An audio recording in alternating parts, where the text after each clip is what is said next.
Welcome, those of you out there. I'm not sure how many we have over there. I've got Sam sitting next to me to check on all of that. My name is Nigel Jordan. For those that don't know me, I'm part of the site support SWAT team. We're going to be kind of going through Landesk today. There are a handful of things that we have just kind of in our standard documentation. But if you guys have questions about anything that doesn't come up throughout, all of the documentation we have here, feel free to ask. We'll take a couple of breaks in between each of the documents that we have to give a chance for questions and everything. Sam is going to be kind of monitoring the chat room and feeding me questions at those breaks. And then additionally, he will...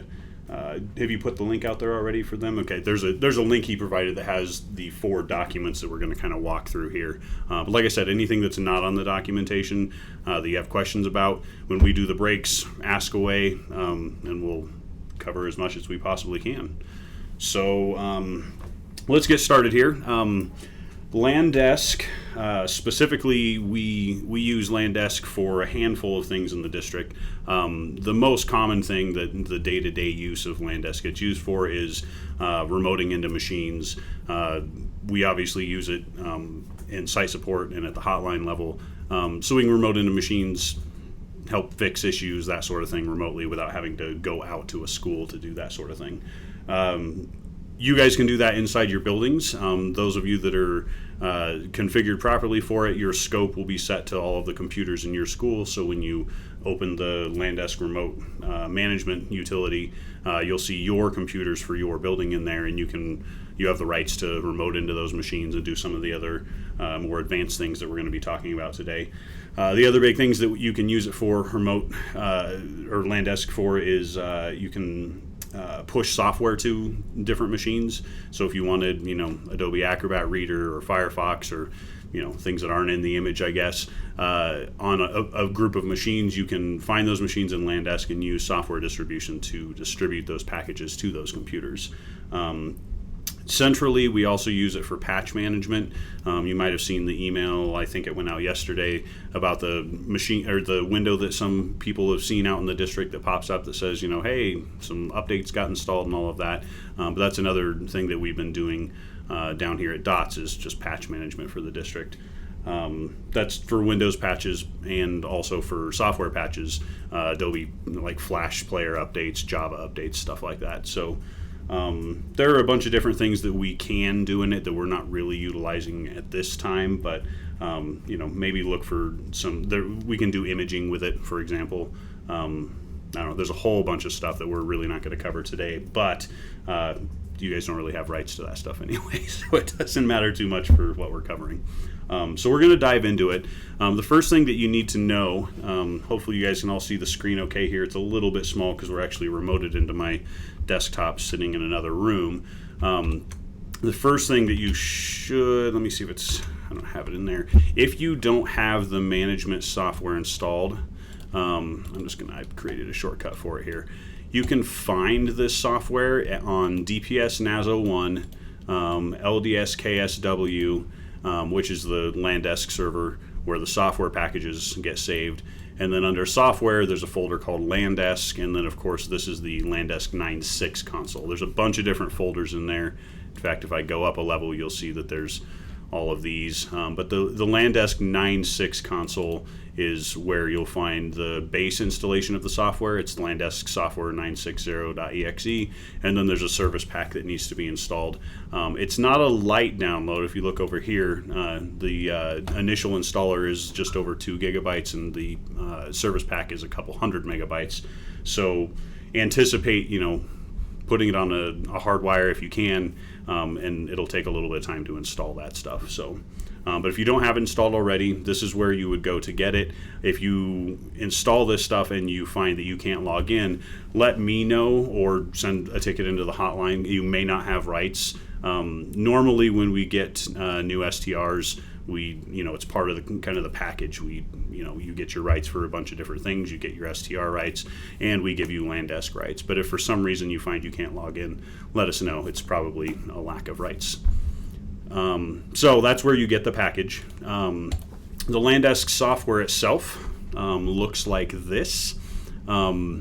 you have a few different areas here, just different content areas. There on the left, there's this thing called the toolbox. I can't remember if this is turned on by default. You can turn it off. I leave it turned on. You can see under window up here, there's a thing called toolbox. I leave it turned on because basically all of the things in like your tools menu and some of the places we're going to be going today, it gives you kind of this, piece over here where you can quickly get to these different things. So again, it's just in window. Turn your toolbox on. If you hate it, turn it off. You can still use the menus up at the top to get to places. The top section up here, this view is for a few different things. This is where you find things like your scopes, which again, that's kind of what the scopes are, how your schools are broken up. So you can see that we have all of the different schools listed here with their numbers. Also up here, this is where we would do our queries, and this is also where we would find our devices. The view that you're going to be in most often is underneath devices here. You'll probably just go to all devices. When I go there, mine takes a really long time to populate because I see all the devices in the district. Yours will come back a lot more quickly, but it just shows you a quick list of all of the devices that your scope allows you to see. So you can see that I can see all of them here. So you'll spend the most time in here in the devices under all devices because this is where you actually will be searching for devices and finding the devices to work with. Now this bottom section here, right now it says scheduled tasks, but like I was talking about over on the left in your toolbox, when you change to different things here, this bottom section is it's contextual based on what you're trying to do. So up top is the machines that you're looking at, and the bottom section is what you're going to do to those machines.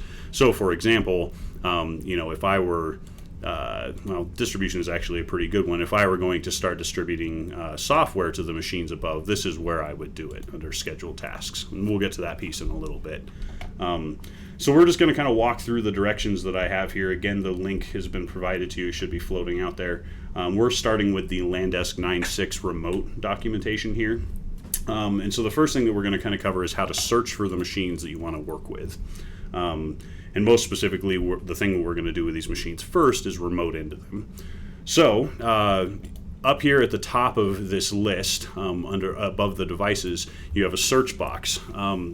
For most of you out in the schools, obviously, like if your school was 195 here, if you search for your 195 machines, it's going to return a list of all of the machines in your school that start with that. So you can see as I scroll down through here are all the 195 machines.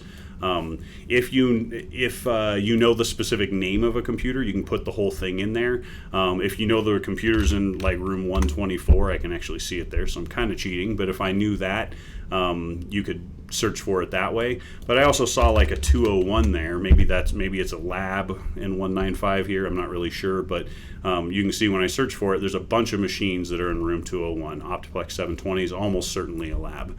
So it's a quick way to kind of find, limit your list just to the machines that you're going to be working with. You can also, at the same time, search for anything else that's returned in these fields. So for example, I'll put my username in here. And what it's going to do is it's going to search for any of these fields. And right now I have device name, OS name, login name, IP address, a bunch of stuff in here. But by searching for my name, you can see that it's returned this entire list of computers that I was the last person to log into. You can search by IP address, but remember that it fills in the third number with a 0. So if you're searching for 172.17, you need to put the 017 in there. Serial number for Dell machines, this is your service tag. So if you knew the service tag of the machine, you could search for it that way. So there's a lot of options. Pretty much anything that you put in here, you can search for.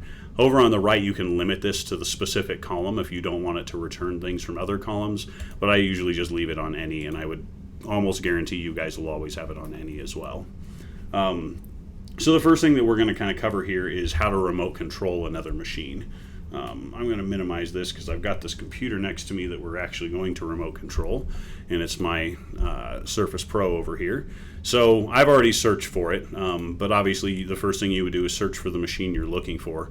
And we have a few different ways that we can remote control this computer.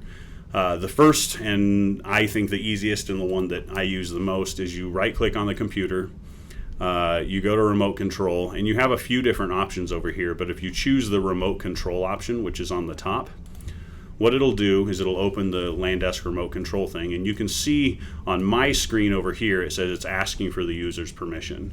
So if I come over to my screen over here, and I can't really show you this, but they just get a prompt that says, will you allow this machine and this user to remote control your computer?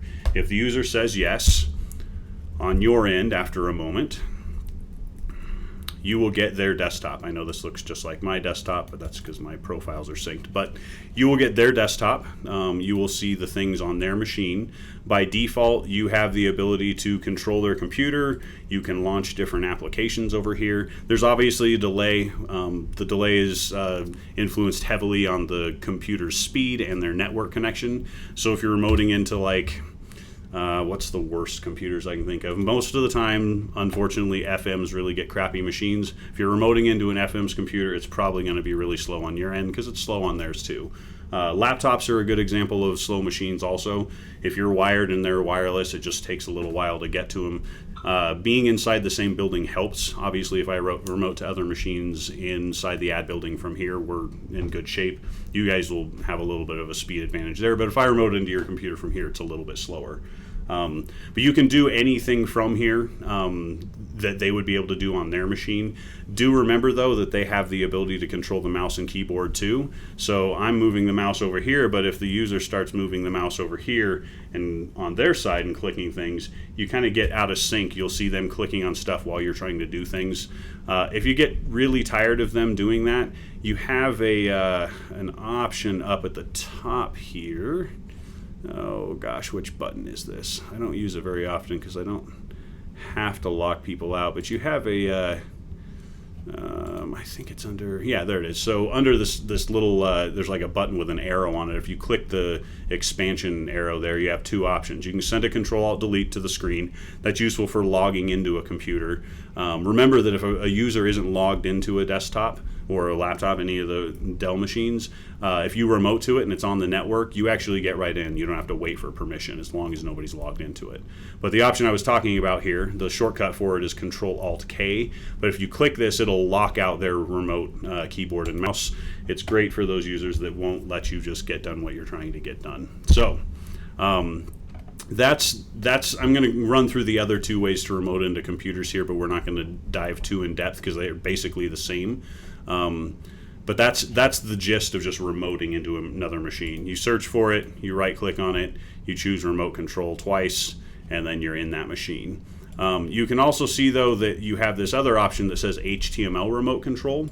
Really what this does is it opens your browser. Now, the reason I'm showing you this and actually trying it is because you'll see that Firefox is my default browser on this machine, and so when I tried to remote, you get this huge thing that says your connection is not secure. In order for the HTML piece to work, you have to have Internet Explorer as your default browser, or you can launch this, copy the address here, manually launch Internet Explorer, paste it in there, and then it'll take you into the Landesk remote control. Usually you get the little yellow bar at the bottom that says show all the stuff. Again, if the user on their end allows you in, the main difference is that this is all HTML5 based. I hear some people say that it's a little bit faster. I don't really like it as much. I think the resolution is kind of cruddy. I can never remember what any of these buttons actually do, so I have to hover over them to get them. It's just really a familiarity thing for me, I guess. If you guys are more familiar with this or like it better, absolutely use it. I've heard really good things about it, and the rumor is that eventually all of the remote control stuff will be HTML5 based, so Landesk is kind of moving away from the client side mirroring. So that's the HTML5 remote. Again, it's under the same spot that you found the other remote control. Just right click, HTML remote. Just looks a little bit different, slightly different interface. But there are a couple of other ways to get into machines that are, I guess if you're having trouble finding the machine or getting into the machine the other ways. So one of the other ways that you can search for the machine or get into the machine is that in a browser window in Internet Explorer, you can actually type, if you know the IP address of the machine, and again, you can find the IP address. There's a bunch of columns here. If I look specifically at this machine, it's 172.17.10, et cetera, et cetera. I can remote to this computer simply by opening my browser and going to the IP address for the machine. Looks like I've already done that, obviously. And then adding a colon at the end of the IP address and adding 4343. That's the port that Landesk uses for the remote control communication. Again, this is all in the documentation, so if I'm flying through this stuff, don't worry, it's all written down somewhere for you. But yeah, you can type that in, and once I hit this, the difference here being that you actually have to authenticate with your username and password, including your domain down here. I won't do this, but it works exactly the same way. You still get that exact same HTML5 browser control. Those are the main ways to remote into a machine, but we wanted to, if we go down through the document here, we're going to talk a little bit about troubleshooting some of the things that you bump into when you can't remote into a machine. So the first things that it says up here, number one, Macs don't show the remote control icon. I know it's probably, I'm looking at this screen over here, it's kind of small, but on the bottom left corner of this of these little monitors here, there's a little remote control. It doesn't look much like it. You kind of have to use your imagination, but that means that this computer is available to be remote controlled. So first of all, Macs don't show that because they don't have the same type of client. All of the Macs, you have to use the HTML5 browser mode, the right-click HTML remote control. You have to use those on the Macs, so you won't get that little remote control.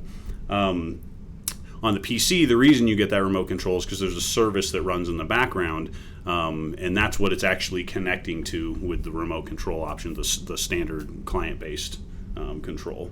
But if you're not seeing that on a PC, it could mean that the Landesk agent is broken. It could mean that service isn't running in the background. So we're just going to kind of cover really quickly like what you would do about that if you're trying to get to a machine you can't, or the remote control's not showing. So the first thing that we can consider doing is we can restart the service on your Windows computer if it's not responding. So when you right click on this, you can see there's a ton of different options in here. You probably won't use many of these, and I think some of them actually don't display for you guys. But one of the ones that you probably will use fairly often is this computer management.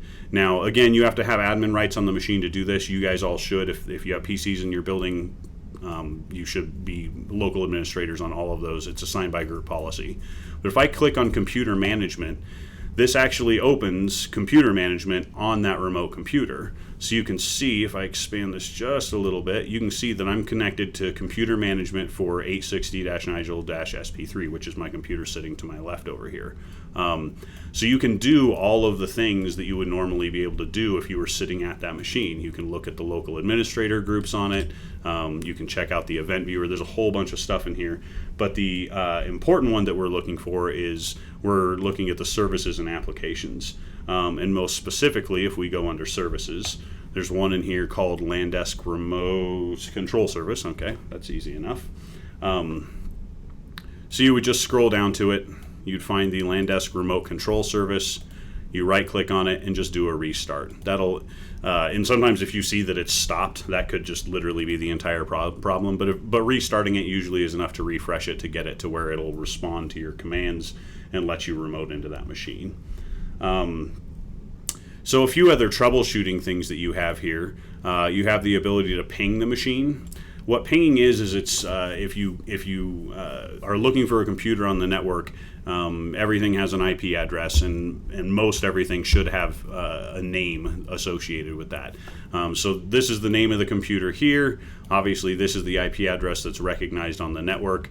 If I right click on this and I hit ping, it actually just pops into a regular old console window and starts trying to ping this machine. And you can see that I'm getting replies here. That's a good sign. That means this computer is on the network and it's at the address that Landesk expects it to be. I'll take one of these down here because I know it's turned off. If I go ping this machine, you'll see it time out in its responses. It'll just sit here for a while, and you actually do eventually get messages. ping request could not find this host. Please check the name and try again. So it tried to ping that and it did not find it. Sometimes what you'll get though, and I don't actually have an example computer here, but when I'm pinging this, if it's saying 172.17.10 here, if I go look at this over here and this address is different than the one that's being returned by the ping, that means that the machine has registered itself at an address that Landesk doesn't know about. The most common place you'll see this is in laptops, switching between wired and wireless. Obviously, you get a 172 address if you're on wireless, and when I ping this computer, which is sitting on wireless, that's what I expect to see. But if for some reason I had this plugged in, it may be a 10 dot address, meaning that it's on the local wired network. There are a few different things that you can kind of do to deal with that.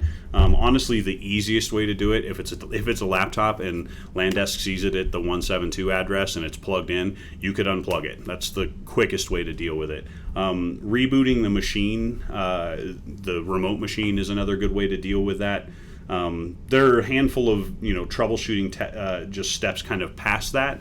But truthfully, like just rebooting it or plugging in / unplugging is the quickest way to get it to come back to the address you're expecting it to be. That's pretty much remote control in a nutshell. So we're going to pause for a moment to let you guys ask questions about remote control specifically.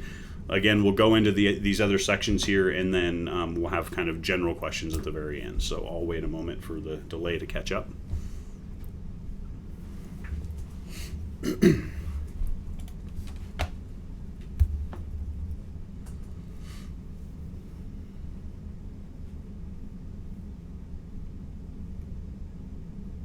looking to my associate here for anything.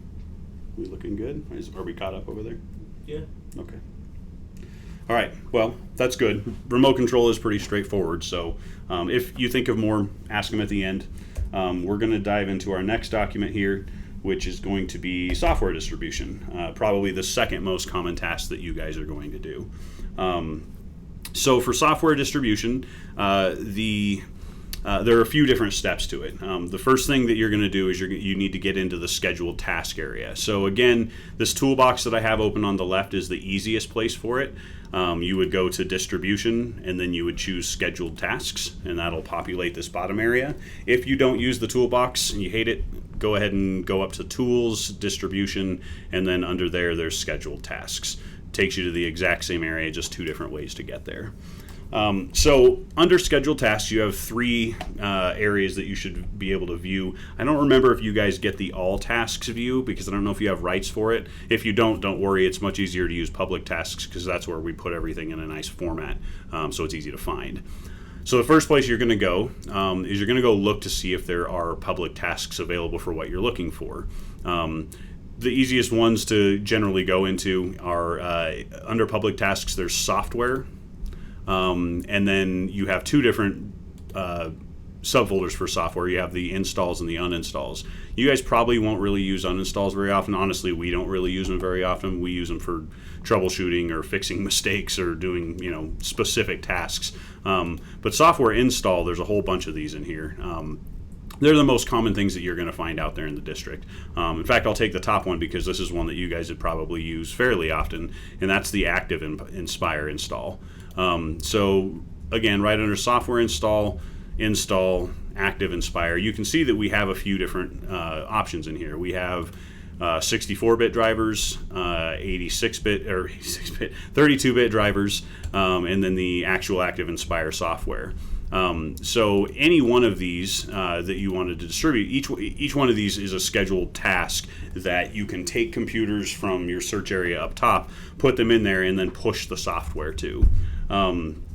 So what we usually recommend you do first, since this task is shared by the entire district, you have an area up here called My Tasks, and these are tasks that only appear to you. So I have, this 9.6 Windows Agent, this Activate Office, some other things up here.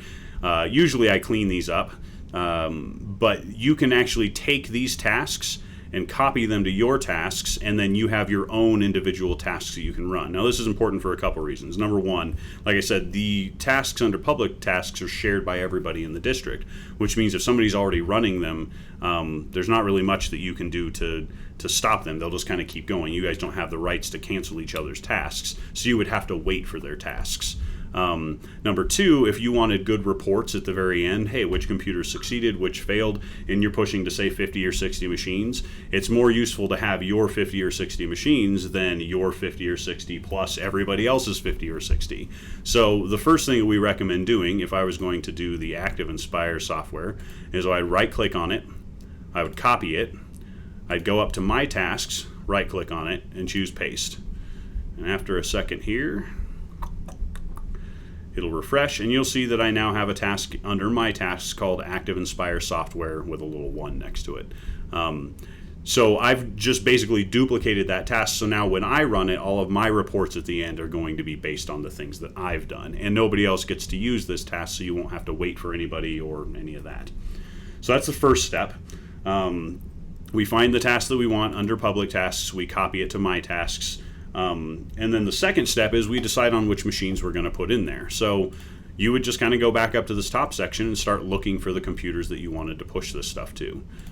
So I'll just grab this one because this is actually a test machine I have to re-image anyway. It's literally as easy as drag and drop. You can shift select to do a bunch in a row. You can control select to do individual ones.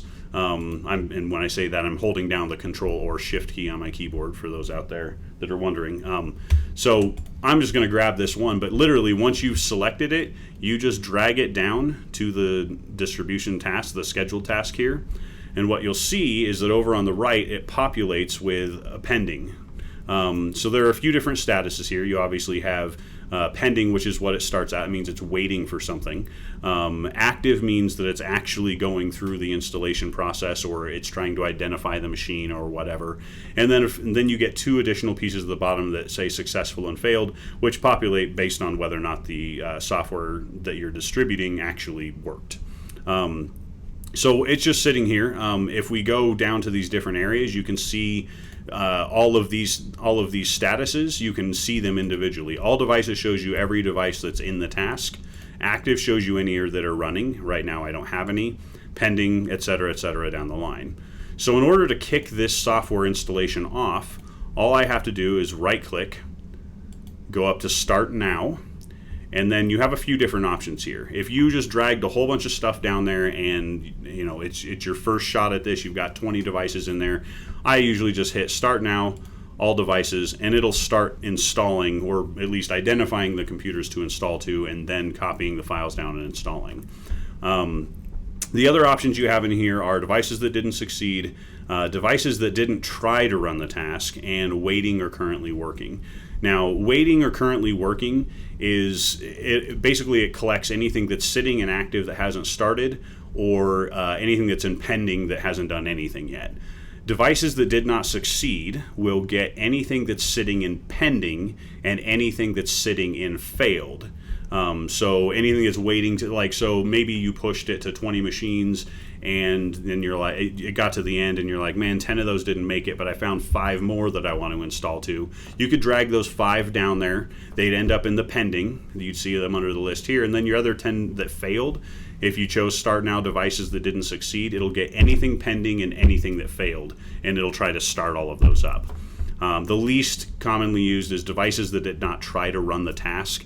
This is one that you kind of use for troubleshooting. I doubt you guys will ever do it. Honestly, if it failed, it always ends up in the failed.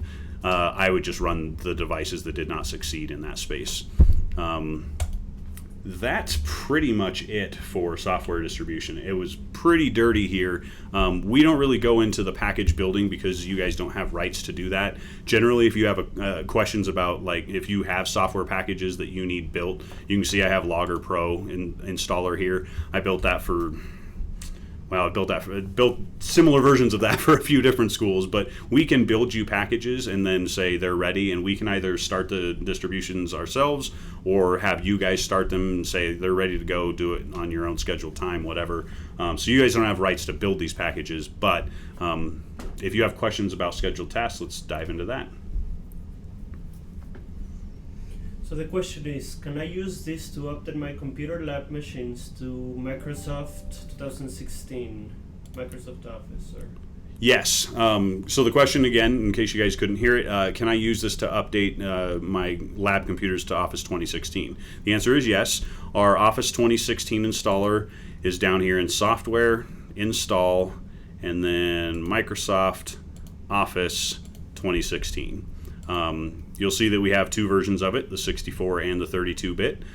We even have a Mac installer, so those of you that do have the Landesk client installed on your Mac machines, it's there. And we have the serializer for those of you that are noticing that you have to run that after the fact to get them activated. So all of those packages are in there. The Office 2016 packages do look for previous versions of Office. It removes them, and then it installs Office 2016.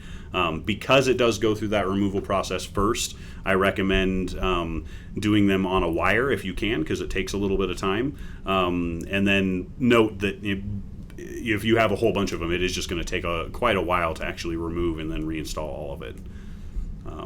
If that didn't answer the question, then keep asking. But any other questions?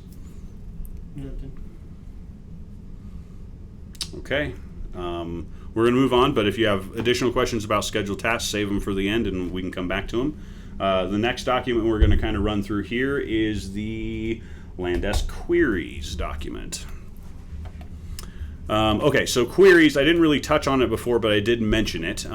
Queries are really just kind of a way of selectively looking at your list of computers that you have access to and picking computers out of that based on specific criteria. So if you wanted to, for using this previous example, if you wanted to find all of the computers in your school that had Office 2013 installed on them, so you could just take those and update them to Office 2016, you would use a query to do that.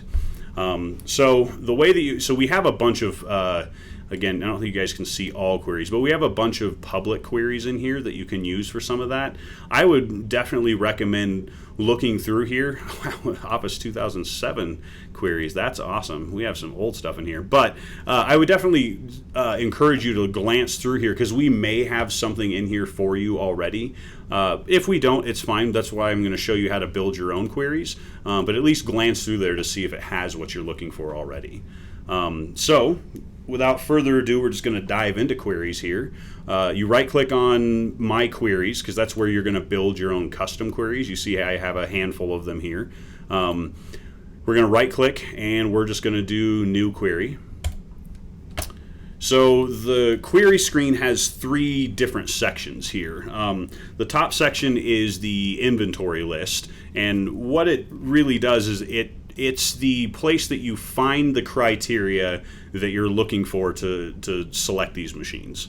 We'll cover that in just a second. I'm just going to go through the sections. The middle section here, the big blank box, is where it shows you what queries you have assigned, so what criteria you're looking for.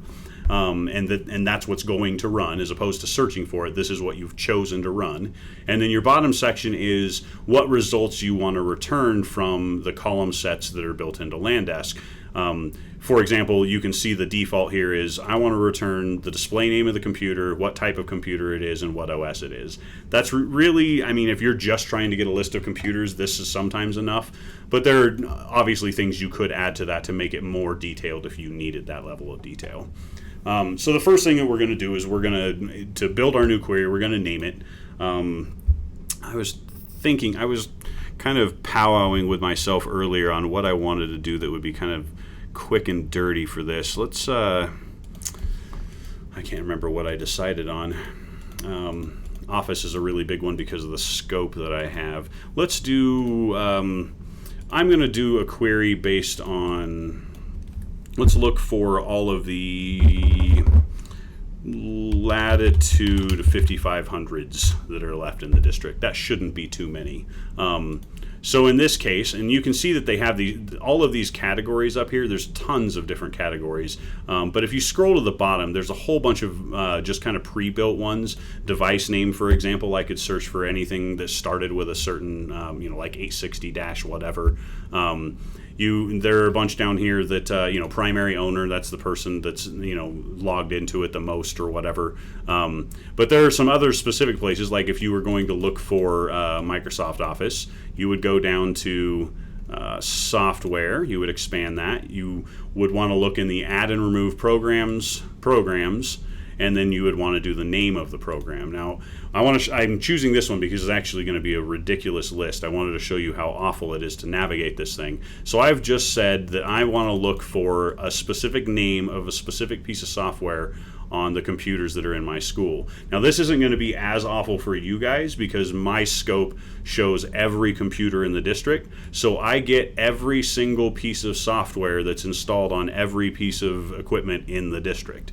And you can't just type, Microsoft Office. It doesn't take you there. You have to go to M and start scrolling through it. So again, in your schools, it won't be this bad, but it still will be bad. There's a lot of software out there. So you would, in this example, I would find the program, choose name, and then go find the piece of software that I'm looking for. Like I said, I'm going to do, I was going to do model because that's a much shorter list for me. So model is under system.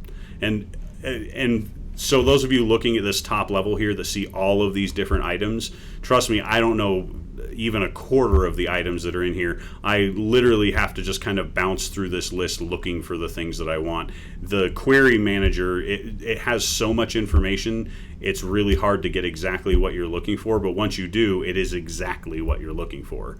So I'm going to go to system because I know that I can do system model. This is a much shorter list, and I'm going to look for the latitude. Well, you know what? Let's see if there are any 2120s left in the district. No, that's not a good example. There better not be. I'm gonna be super mad if there are. Okay, so let's do 5440s. That's going to be a pretty big list, but it should be pretty straightforward. So I've chosen latitude E5440. This list is again a list of everything that's in your scope that it can see. So when I choose this, I'm in this example going to choose equals. And that's because I know that that's exactly what the model of this computer is called. In the example of Office 2016, same thing. It's called Microsoft Office 2016 Professional Plus or whatever, and it has a very specific name to it. But you have a few other, these are all Boolean operations here, so you can kind of choose different things. You have the like option, for example. Like is useful for, what did we just use this for? I think we were trying to find a bunch of machines that I literally just used this today. But an example would be if you knew you were looking for a specific group of users or something that had very similar names. Let's say you had a bunch of a bunch of student devices that had names on them that had the letters like student in the middle or something. You could do like and then choose student because you know that the name of the computer isn't exactly student. Maybe it's 255-student1, 255-student2, etc. But student is in there and you're trying to find that student machine. You would choose like because you don't really, it's not exactly what you're looking for, but it's going to contain that, and that'll get you close enough. Again, I'm going to use equals for this. Once I've selected equals, and so model is selected over here, equals is selected here, and then the model name that I've chosen, I click the insert button, and it's going to put it in this middle section. Now, this is the box that tells you what you're querying against. You can add multiple things here. Like if I wanted to return all of the 5440s and all of the 5450s, I would leave this. You have an and and or, again, Boolean operations. I'm going to choose and I'm going to hit insert again, and you can see that it says I'm looking for all of the 5440s and all of the 5450s. You can also delete those if you make a mistake or whatever. You can clear all of them out. Or I could say, I'm looking for all of, one model or another model, which means, I'm trying to think if it's, I might have just told you that wrong. Those of you that are out there laughing about math and how I did that backwards. I think if I do something and something, so if I did 5440 and 5450, it would actually return nothing. I need an or there. Is that right? Those are math whizzes out there? Okay. So the and means that it contains all of this and something else. So if I wanted all of the 5450s and they needed Office 2013, then that's when I would use and, right? Because that would trim out everything that didn't have Office 2013.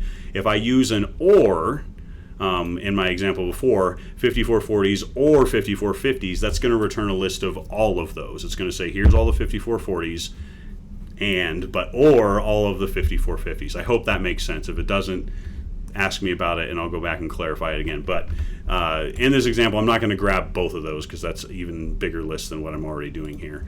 So that's the gist of how this works. You choose what you need, you insert it. If you need additional things in there to trim the list down even more, use the and. If you're trying to make the list bigger, use the or. So then at the bottom, like I was saying before, you have all these column sets you can return on. The default is just what the device is named, what type of device it is, and what the OS is named.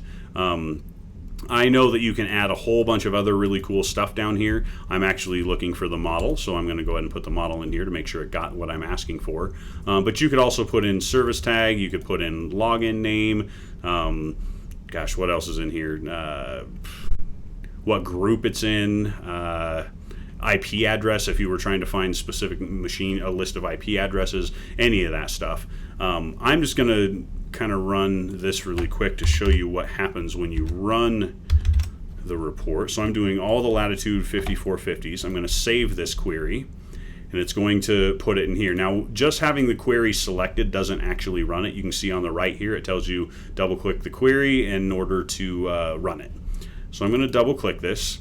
And it should, oh, it didn't fill in the model over there. Let me go. I think that's because, so these at the bottom, sometimes these are not awesome. Some of them line up exactly how they're supposed to. Others, I actually need to go into, where's system at here? You actually have to choose their path. For example, I know that model is under the system folder here, and so I'm actually going to redo that there. So when I run this, you'll see that it's returned a list of every single 5440 in the entire district for me. Again, this is most useful to you guys when you're trying to target, in the example earlier, I'm trying to find the 2013 machines in my school. Go find 2013 is the software package in there, add it to there, run the query, and it'll return just those. Because from here, now that I've returned, say I needed to update some sort of driver or something on every 5440 in the district, I could literally just do a Control A, and I could drag this down to any of the queries that are any of these scheduled tasks I have down at the bottom. So for you, whoever asked the question about going 2013 to 2016, build a 2013 query, find that list, go down to your scheduled tasks, copy it to your My Tasks, and drag all of those 2013s down for a 2016 install, and it'll kick off an install for all of those. I don't think there's anything else in here. Yeah, I'm looking at the query set. There's really nothing else to queries. It's really just useful for trimming that stuff down. So if you have questions about queries, let's open the field for that up here.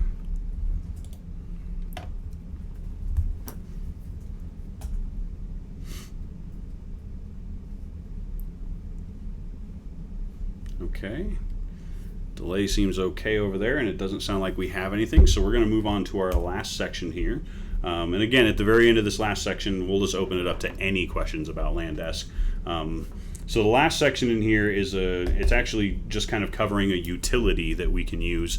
Right now, we basically just use it for deploying the Landesk client on the machines. So, for example, say you just imaged like 30 computers or whatever, and you wanted to get the Landesk client software on each of those computers.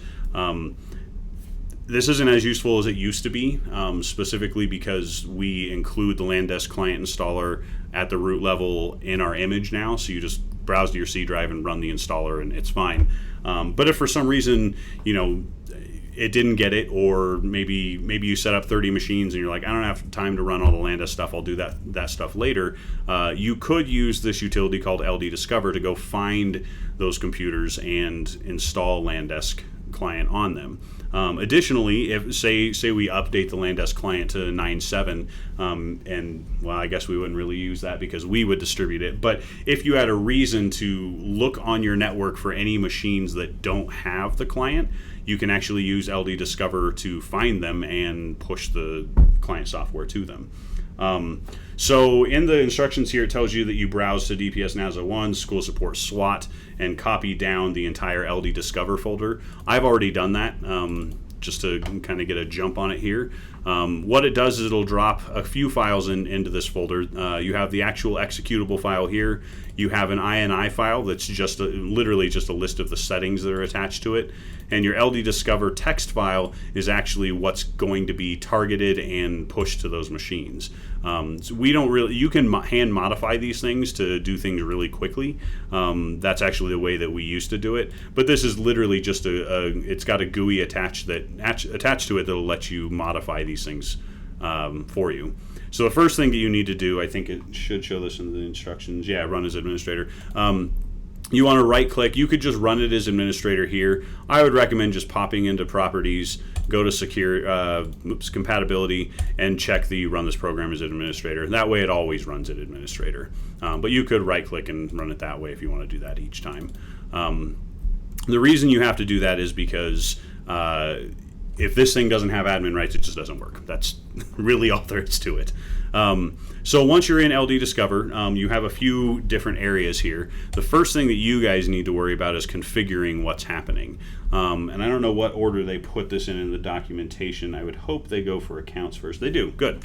Okay, so the first thing you guys are going to have to do is you're going to have to put in your account information. Now, the account information is important because it's the credentials you're going to use to install this software.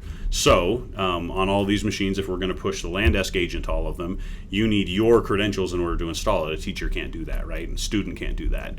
So you need to fully qualify it. So DPS user / your username in here and whatever your password is. You add that to the list here. You can see that it encrypts your password. That is not what I put. It encrypts it, but it will remember that password when it pushes all of that stuff out. So that's it. That's the first big thing that you have to do before you can do any of the rest of this stuff. I assume we're going to go probably searching things here, right? Configure that piece. So what do we have? We have machines, commands, run. Okay.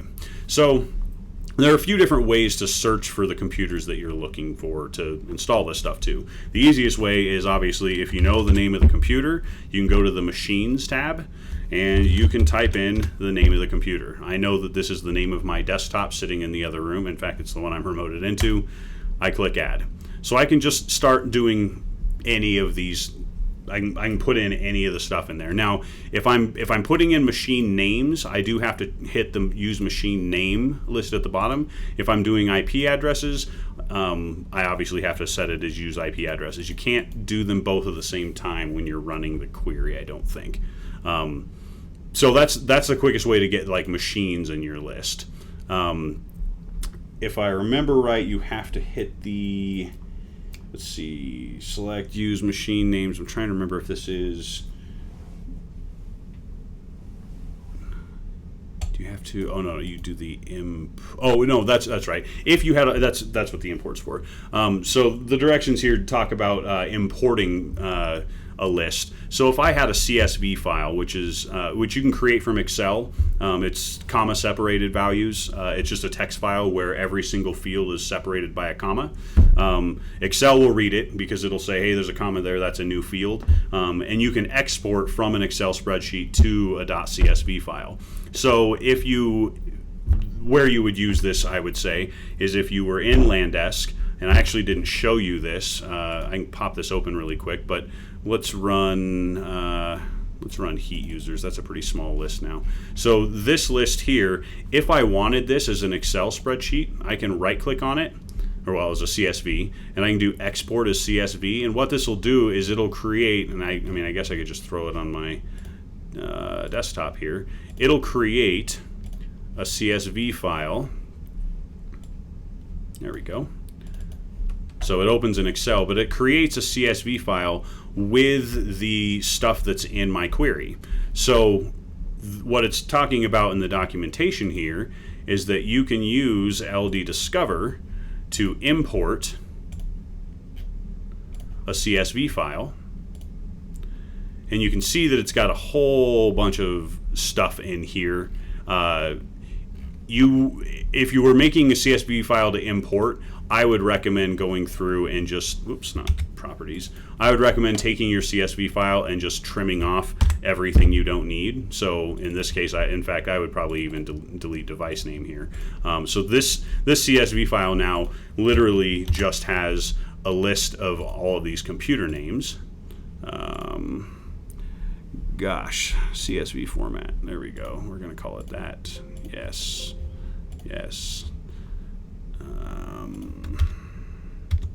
Don't have that open anymore. Configure, import, desktop. I probably just broke it. That's my bad. Anyway, if you trim out all of the fields that you don't want, you can hit the, because I'm not in machines here, that's why. There we go. So you can see that it's going to return a list of all of the machine names that I have in that list. And then I can use those machine names to push the stuff to. That's how you get the machines in a nutshell. Do them by hand or import them from a list. The other way to search for computers is you can actually search by IP address range. So for those of you that know your IP address ranges in your school, you can actually put that in here. I don't know dots. I think it's 10.0.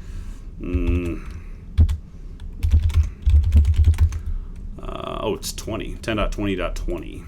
So I could do 10.20.20.1 all the way to 10.20.20.2. I don't think it goes all the way to 255. I think we have the top ones blocked, so I'd say like 250.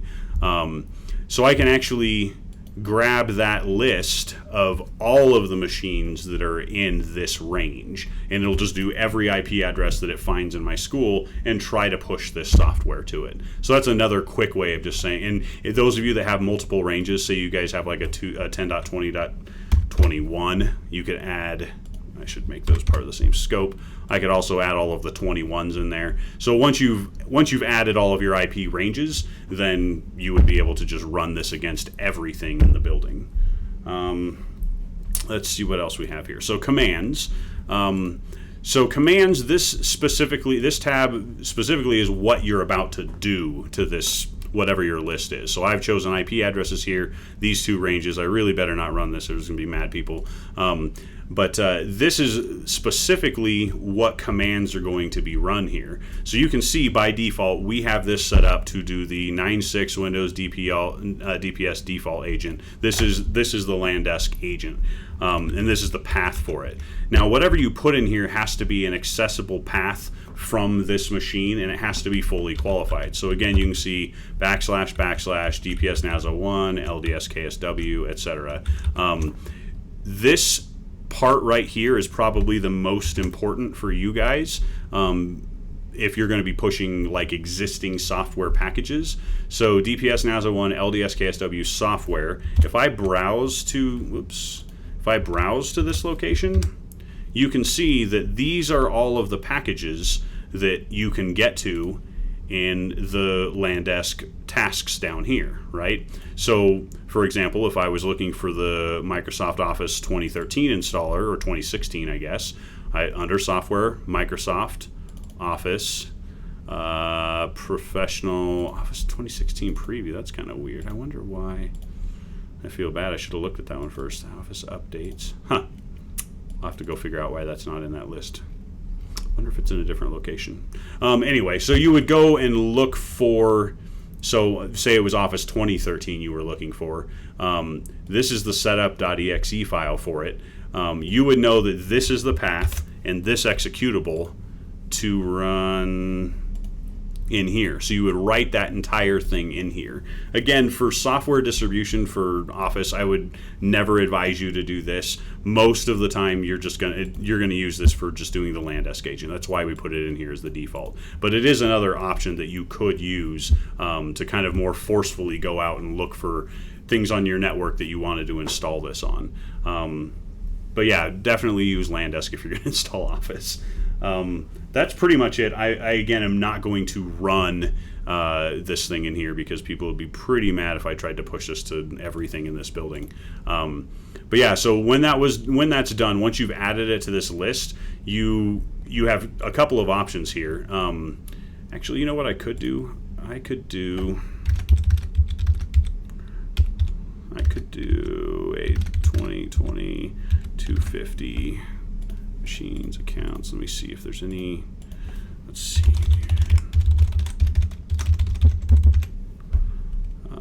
Add. I totally didn't add that either. IP address. We're just doing that. Okay. So we're adding this list of addresses because there's one more thing I want to show you on here. So if I put this list of IP addresses just for the range that I know that's here, you have a button over here that says Discover. And if you run this, you'll see it start going through this list. And it's actually trying to connect with any of the machines that it found on this list. Oh, look, there's my desktop. There's Ozzy's desktop right next to mine. So it's going through and it's trying to find machines on the network that fit the descriptions or in the range that you've put in there.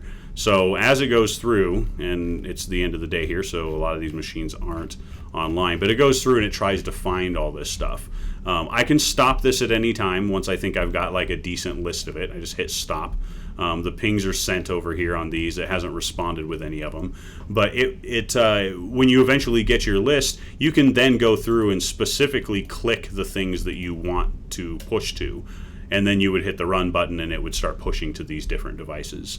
But that's really it. That's LD Discover in a nutshell. I don't really see you guys using it very often, but it is useful for, even if you just run it to just do this and you don't want to push any software to it, it's a pretty good way of seeing what's on your network, regardless of whether or not it has Landesk on it. Because obviously, even if these machines didn't have Landesk, they'll respond to a ping with their machine name. I may not get any other information beyond that, but you'll at least get to see what's out there on that IP range. That's pretty much it for LD Discover, and that's really pretty much it for this course. It's a pretty straightforward one. This is the time I'd like to just field any questions you guys have about any of Landesk or LD Discover, and I'll open that up. Same.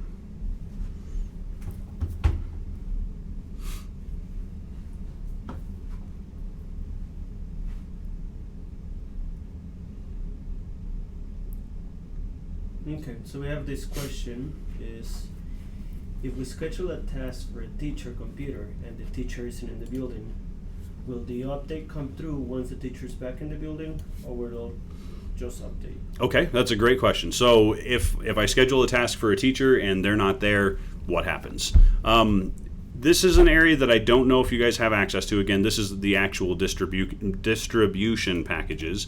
I'm going to show it to you, but there's not really much that you'll be able to see because they're all pretty much set up this same way. The reason I'm going into here is that it's under, gosh, I forget where we set that. Dependent prerequisites detection. Is it under? Oh, you know what? No, I take that back. That's totally under scheduled tasks. You guys can view this. Okay, so we'll grab the Active Inspire copy that I made here. If I go to the properties for this, you actually get to see what the delivery method for the scheduled task is. And I think you guys have access to see this. I don't think you can change them, but I think you can see them. So again, that's you find the scheduled task, you right-click and you choose Properties, and then you go to the very bottom where it says Delivery Method. Now, so we have a bunch of different types of delivery messages or delivery methods here.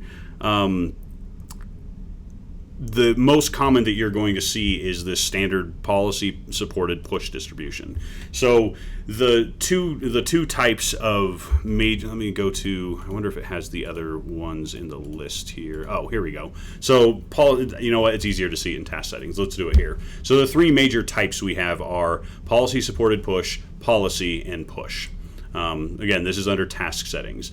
So what a push is if you say I'm building this task to do a push to a computer, you put it in there. You put the computer in the scheduled task distribution. You run it, and it tries to push it to the machine. If it finds it, great. If it doesn't, that's it. You get a fail. It says this thing failed, and then you can just try it again later. The other option is policy. Now, policy is what it does is, so Landesk machines that have the client on them, they check in, right? You can see in the regular list over here, I won't click back, but you can see in the list when a machine last checked in. So when you look at that list, you know that machines are, regularly checking in. Some of them check in, every day. Some of them, if they haven't been on the network for a while or whatever, may not have checked in. But every time it checks in with the server, it looks for new policies, and that's what this does. A policy by itself would say, okay, the next time this computer checks in, it needs to install this software. It's like it's the word policy. Policy supported push is literally just a combination of the two. So to answer your question specifically, since almost all of our tasks are set up to be policy supported push, what will happen is you'll push your Office 2016 to that teacher. If the teacher is there, the client will respond and say, oh, okay, cool, there's a push. Let's install the software. If the teacher's out of the building or their machine isn't there, what Landesk does is it then converts that push into a policy for that computer.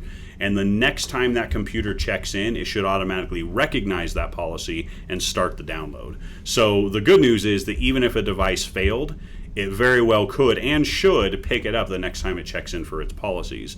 So it's good practice to, run the push and then maybe run a report. And this is, again, why you make copies of these tasks, because you can go back later and see which ones failed, and you can try to run them again.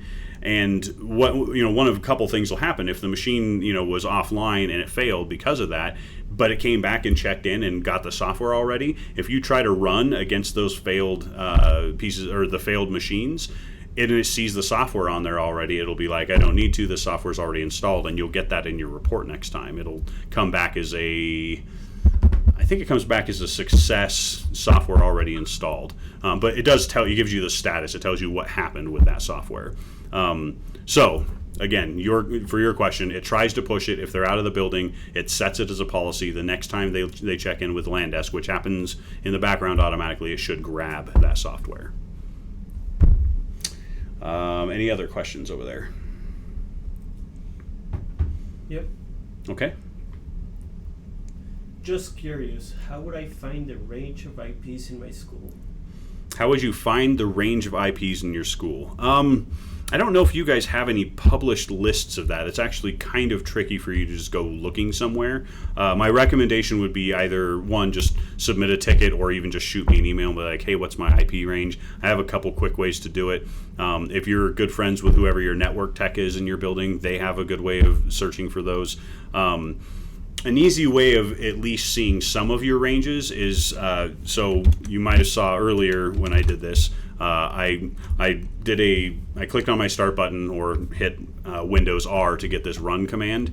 If I type in CMD, it opens a command prompt, and I can type in ipconfig, and it'll tell me what the IP address for my machine is.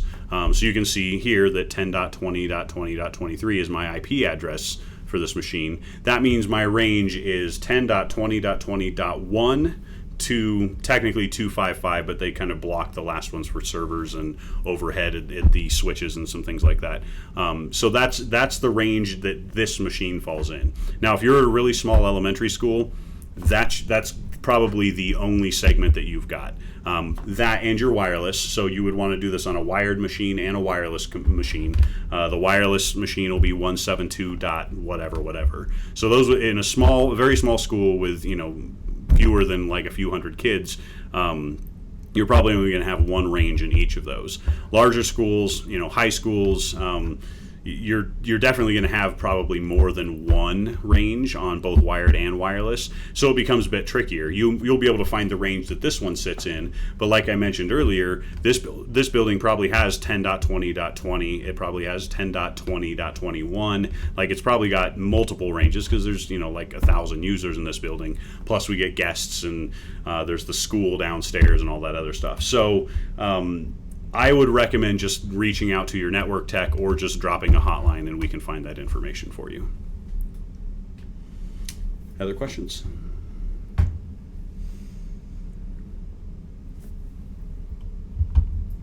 And asks, do I have the software already installed on my computer? The Landesk with managed features? So the question is, do I already have this software? I would say in most cases probably not, because it's not part of our image, and it's obviously not available to all users in the district. So you would have to go install this software. I'll bounce back here. At the very beginning I mentioned it. The place to find this is DPS NAS 01, LDS KSW, software, Landesk, and then there's under Landesk, there's a folder in here for Landesk 9.6 console. I was going to say, do you want to copy that? Okay. Because we can copy that to. What's the quickest way to copy that to them? Because we're on separate machines here. I'll tell you what. Which computer I'm on? That's this machine. If you add it to the document. That's where I'm going right now. So I'm going to go to my drive. I'm going to go to Landesk training and Google Docs. Yep, that's fine. And there we go. I will title this Landesk Management Console Path. Okay, so I just created a document in that same Landesk training folder called Landesk Management Console Path. And if you open that document up, the path for where the Landesk console installer is sitting in that document. And so when you get in here, you have two software packages. The first one, on the big one on the bottom that's 2 gig, you have to install that first, and it takes quite a while. It kind of goes through a checklist of prerequisites on your machine. I think it requires like the .NET framework. I don't remember which one, but it requires one of the .NET frameworks. And then so once you've installed the first one, then you'll install the service pack. Then once you've gone to, and it does require a reboot in between those, but once you've installed Service Pack 2, then you should be able to log in. So if you don't have it already, look for this software. More questions? Okay, so we have a couple more questions. Okay. One from Angela. She says, I don't seem to have all the features you talked about. I couldn't do a lot of the stuff you showed today. Do I need to call DoTS? Yes, normally you would have to call DoTS. If you're the STR though, and you came to this training, shoot me an email after this. Nigel, my last name is Jordan, Jordan. I do all the Landesk administration for it. Well, Drew does also, but like as far as user accounts and stuff, that's my job. So if you're missing some of this stuff, shoot me an email. It's possible you didn't get like software distribution turned on or some of these other features. The things you should have rights to, you should have the scope for your school. You should have the IT role, which gets you the ability to do remote control and all of that. And then you should also have software distribution. I think it's possible that in the past they didn't give that to everybody. I think that they maybe required you to come to this class first. But since you're all here, if you're missing any of this stuff, just shoot me an email because it's going to be faster than making a ticket. I can knock this out in like 30 seconds for you. So shoot me an email if you can't get this stuff. Otherwise, fire off a hotline ticket. Okay, and the last question that I see is, if I want to install Logger Pro, MakerBot, Keyboarding Pro, and a few others, should I open a ticket for you to build a package? Can I push printers through Landesk? Okay, so the question covers if there's software that's not in the list that I need pushed, do I need to make a ticket? And the answer is yes. Make a ticket, list the software that you need. There are a couple caveats to the software installations. Obviously, the first thing that we like more than anything is to see good MSI packages for the installers. Now, it's not limited to that. We can install EXEs, we can run batch files. I mean, there's a bunch of different things that we can do. But what we're going to need from you are first a list of the software installations that you're looking for, and then second, we need the installers. We don't go look for the installers for you guys. You have to give us what you want installed. So that's the easy part of that. The printer piece, I generally say no to that, and the reason is that printers, to install a printer properly, like when you go through the printer setup piece, it actually it doesn't look like it on just the Windows front end, but the biggest bulk of that is just like a huge registry modification. We try not to do registry modifications through Landesk if we can avoid it, because we have no guarantee that the registry setup or location is going to be the same from computer to computer. A perfect example of this is many of you might know the newer wireless drivers that you have to turn the UAPSD feature off because it makes you disconnect from DPS Arrow 2 and all this other stuff. We tinkered with and experimented with making that a reg edit because that setting is actually saved in registry. But what we found is that those machines just, I mean, every machine seemed to put it in a slightly different location. We get like a handful of them that was all in one location, and then we get another handful that was slightly different. And so doing those registry modifications would require, I mean, we could probably do like a search with PowerShell or something like that. We just didn't have the time to develop it. So for printers specifically, no, this isn't a very good solution for it, and we usually don't do it. But talk to us anyway, because we do have a couple of other scripts that kind of work for printers that at least will help manage like literally we can build individual printer scripts that you put on a USB, put it into a computer, run it, and it installs it. It's not the best way to do it, but it's way faster than clicking through every menu on every computer to do it. So talk to us anyway. Get us a ticket, and we can work on that with you. All right. Sam is shaking his head no. So that's it. I hope you enjoyed the Landesk training piece for this. It's all really straightforward stuff. You guys can't really get yourselves into too much trouble because we don't give you enough rights to break anything. So honestly, like, experiment with stuff. If you have questions, reach out to me directly or anybody else on the SWAT team. If you want help with certain things like installing packages that you don't see out there or any of that, just drop a ticket in and we'll give you a hand as best we can. It's pretty straightforward stuff, and we're definitely glad to help. So with that, this will conclude our training, and I hope you guys enjoyed yourself and have a good hour back, it looks like almost. We got it done in a $1.10, not too bad. Have a good day. All right, guys, thank you so much for joining us today. If you guys could do me a favor, go to the video description. There's a link. There's a tiny URL. Please take attendance, and there's also a survey. I appreciate the feedback, guys, so let me know if I can improve anything with the video or with the session, and please take attendance. Attendance is important. Yes, this video will be archived, so you'll be able to watch this and all the other videos we have put together. They're just not ready yet. We good? Signing off. Thank Take you, care, guys. guys.